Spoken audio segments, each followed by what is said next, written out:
પારડીમાં 12મા આંતરરાષ્ટ્રીય યોગ દિવસ નિમિત્તે પ્રાંત પાલિકા પ્રમુખ પોલીસ કર્મીઓએ યોગાભ્યાસ કર્યા। દરેકે પોતાના દૈનિક જીવનમાં યોગને વણી લેવો જોઈએ, જેથી નિરોગી અને સ્વસ્થ જીવન જીવી શકે હોવાનું જણાવતા પ્રાંત અધિકારી નીરવ પટેલ સમગ્ર વિશ્વમાં 21 જૂન આંતરરાષ્ટ્રીય યોગ દિવસની ઉત્સાહપૂર્વક ઉજવણી કરવામાં આવી રહી છે, ત્યારે પારડી સાંઈ દર્શન હોલ ખાતે પારડી તાલુકા વહીવટીતંત્ર દ્વારા 12મા વિશ્વ યોગ દિવસની ભવ્ય ઉજવણી કરવામાં આવી હતી।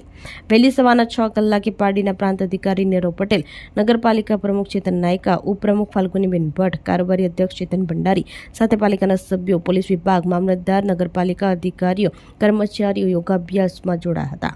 પારડી યોગ બોર્ડના બહેનોએ યોગાસન, પ્રાણાયામ, ધ્યાન કરાવી દૈનિક યોગ કરવાનું મહત્વ સમજાવ્યું હતું। દરરોજ યોગ કરો, નિરોગી રહોના સૂત્ર સાથે યોગ દિવસની ભવ્ય ઉજવણી કરવામાં આવી હતી।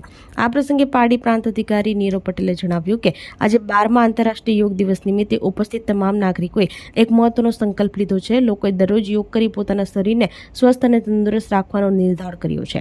પ્રાંત અધિકારી નીરવ પટેલે જનતાને અપીલ કરતા ઉમેર્યું કે દરેક વ્યક્તિએ પોતાના દૈનિક જીવનમાં યોગને વણી લેવો જોઈએ, જેથી તેઓ નિરોગી અને સ્વસ્થ જીવન જીવી શકે। 2, 3, 4 and 1, 2, 3, 4 આગળ ઓમ શાંતિ। અને હવે આપણે ડાબા ફરી એકવાર શ્વાસને ભરતા ભરતા ડાબી તરફ ઝૂકીશું। 3, 4, 5 ભદ્રાસન શ્વાસને ભરશું અને ક્રિયા પૂર્ણ કરી ત્યારે શ્વાસને છોડવાનો પ્રયત્ન કરીશું। અંજનાના ઉપાસને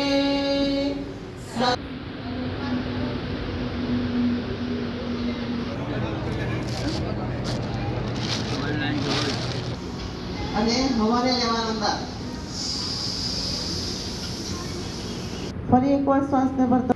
हमारे साथ उपस्थित है हमारे योग को जागृति निर्देशाय। बहुत बढ़िया सब लोग कर रहे हो, बहुत अच्छे से कर रहे हो आप लोग। धीरे से श्वास ने छोड़ता छोड़ता नीचे। એવું કહેવાય છે કે કેન્સર જેવા રોગોની અંદર પણ આ પ્રાણીઓને પણ આના પર રિસર્ચ કરેલું છે। આ જ અમારો આત્મવિકાસ સમાયેલો છે। સ્વસ્થ, શાંત, આનંદિત અને પ્રિય મનુષ્ય બનાવવા માટે ભારત માતા કી જય, ભારત માતા કી જય।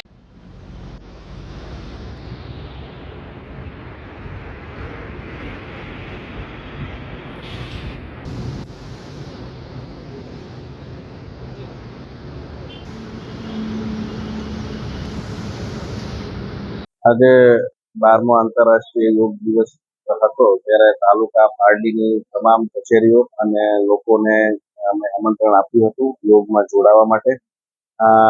ખૂબ જ એક્ટિવ યોગા જે કોઓર્ડિનેટર્સ છે એ આવ્યા હતા અને તમામ લોકોએ આજે યોગમાં ભાગ લઈને એક સંકલ્પ લીધો છે કે દરરોજ યોગા કરીશું, પોતાના શરીરને સ્વસ્થ રાખીશું। અને મારી પણ લોકોને અપીલ છે કે દરેક લોકોએ પોતાના જીવનમાં યોગને અપનાવવો જોઈએ અને નિરોગી રહેવું જોઈએ। આપણી સંકલ્પ ન્યૂઝ ચેનલને સબસ્ક્રાઇબ અને લાઇક કરો, બેલ આઇકન દબાવો, જેથી આવનાર ન્યૂઝ અપડેટ્સની નોટિફિકેશન આપના મોબાઈલ પર સૌથી પહેલા પહોંચે। Like, subscribe and share the video.